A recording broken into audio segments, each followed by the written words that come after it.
विनोद खन्ना ऐसे कलाकार थे जिनकी गिनती सदाबहार कलाकारों में होती थी।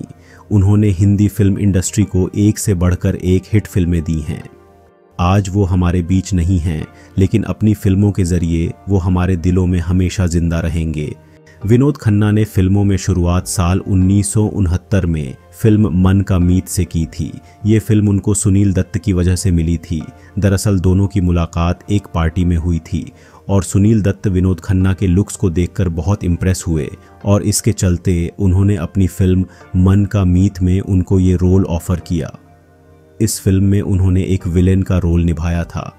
आपको जानकर हैरानी होगी कि जब विनोद खन्ना ने अपने पिता को अपने एक्टर होने की बात बताई तो वे बहुत गुस्सा हुए।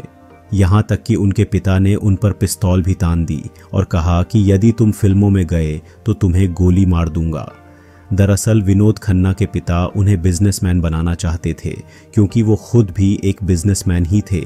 विनोद खन्ना के पिता का कपड़ों और केमिकल बनाने का कारोबार था। विनोद खन्ना ने फिल्म मन का मीत से बॉलीवुड में कदम रखा और खलनायक के रूप में नजर आए। इस फिल्म के बाद वह आन मिलो सजना, पूरब और पश्चिम, मेरा गांव मेरा देश, सच्चा झूठा और मस्ताना जैसी कई फिल्मों में खलनायक की भूमिका में ही दिखाई दिए। पहली बार साल 1971 में हम तुम और वो में विनोद खन्ना बतौर मुख्य अभिनेता नजर आए। विनोद खन्ना अमिताभ बच्चन के कड़े कंपेटिटर माने जाते थे।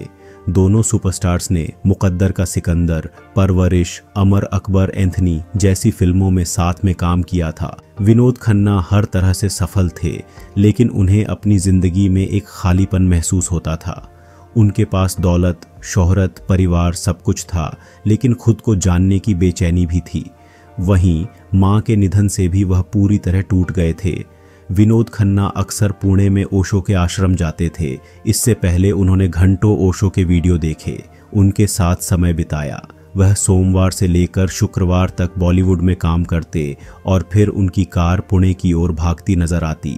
हफ्ते के आखिरी 2 दिन वह पुणे के ओशो आश्रम में गुजारते। ओशो से वो इतने प्रभावित हो गए कि अचानक ही उन्होंने शोहरत को पीछे छोड़ संन्यास लेने का फैसला किया और अमेरिका में आध्यात्मिक गुरु ओशो के आश्रम चले गए।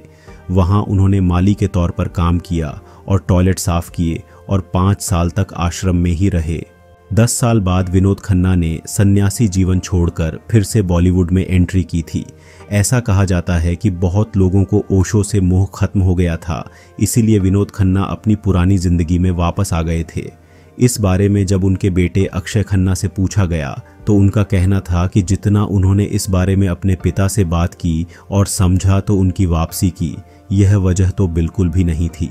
दरअसल अमेरिका में ओशो का आश्रम वहां की सरकार ने बंद करवा दिया था, जिसके बाद सभी को अपनी राह खोजनी पड़ी। उनके पिता भी उसी वक्त वापस आए, अन्यथा वह कभी भी वापस नहीं आए होते। इस वीडियो को लाइक और शेयर ज़रूर कीजिए और अगर आप ऐसे ही वीडियोस देखना चाहते हैं तो इस चैनल को सब्सक्राइब ज़रूर करें।